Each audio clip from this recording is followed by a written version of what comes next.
வணக்கம். வாங்க இன்றைக்கி நம்ம முக்கியமானது பார்க்குறோம். இந்த வெயில் காலத்தில் பார்த்திங்கன்னா வருணமுத்திரையோட கூடிய சீத்தளி பிராணாயாமம் ரெண்டுமே நம்ம உடம்பு உஷ்ணத்தை குறைக்கும், நீர் மூலத்தை சரி பண்ணும். இந்த வருணமுத்திரை பாருங்கள், நம்மளுடைய 2 கைகளிலும் கட்டை விரல் முனைப்பகுதி சுண்டு விரலோட ஒரு அழுத்தம், லேசான அழுத்தம் போதுங்க.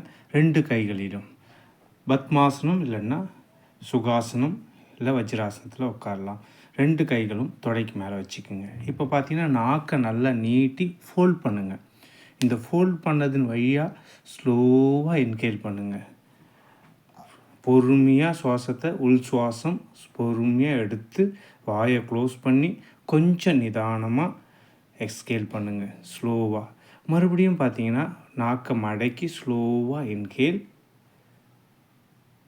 வாயை மூடி ஸ்லோவாக எக்ஸ்ஹேல். இதை ரிப்பீட்டாக ஒரு 5 மினிட்ஸ் பண்ணலாங்க. பொறுமையாக பண்ணணும்.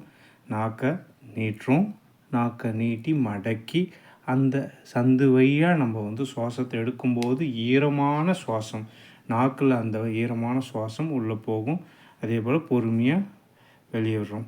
இந்த ஆசனம் பார்த்திங்கன்னா பத்மாசனத்தில் போட்டு முதுகு நேராக வச்சுட்டு 2 கைகளையும் வருணமுத்திரை வச்சு செய்கிறது சிறப்பு. அப்படி இல்லை, என்னால் முடியாதுன்னும் போது நீங்கள் சுகாசனம் இருக்கலாம். பத்மாசனம் மிக சிறப்பு. மெதுவாக பண்ணுங்கள். இந்த பயிற்சி மிக மிக அற்புதமான பயிற்சிங்க. பொறுமையாக பண்ணணும். 2 கைகள்லையும் முத்திரை வச்சுக்கோங்க. முதுகு தண்டு நேராக இருக்கட்டும். நாக்கை மெதுவாக மடக்கி ஸ்லோவாக இன்ஹேல் கான்சியஸாக பண்ணுங்கள். ஸ்லோவாக எக்ஸ்ஹேல். நாக்கை உள்ளே எடுத்து வாயை மூடி பொறுமையாக எக்ஸ்ஹேல் பண்ணுங்கள். அவ்வளோதான்.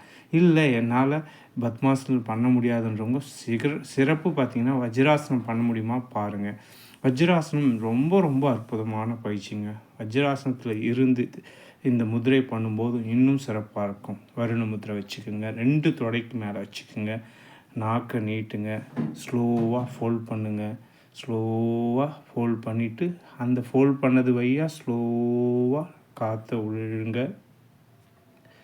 எவ்வளோ உங்களால் முடியுமோ அதை இழுத்து வாயை க்ளோஸ் பண்ணி ஸ்லோவாக எக்ஸ்ஹேல் பண்ணணும். அதே போல் நாக்கை நீட்டி ஃபோல்ட் பண்ணிவிட்டு அது வழியாக இன்ஹேல் பண்ணணும். ரொம்ப அற்புதமான பயிற்சி. அதுவும் பார்த்திங்கன்னா வஜ்ராசனம், வருணமுத்திரை, சீத்தளை பிராணாயாமம் இது 3ம் சேரும்போது அற்புதமான பலனை கொடுக்குங்க. செஞ்சு பாருங்கள். மிக அற்புதமான பலனை கொடுக்கும். ஓகே, நன்றி.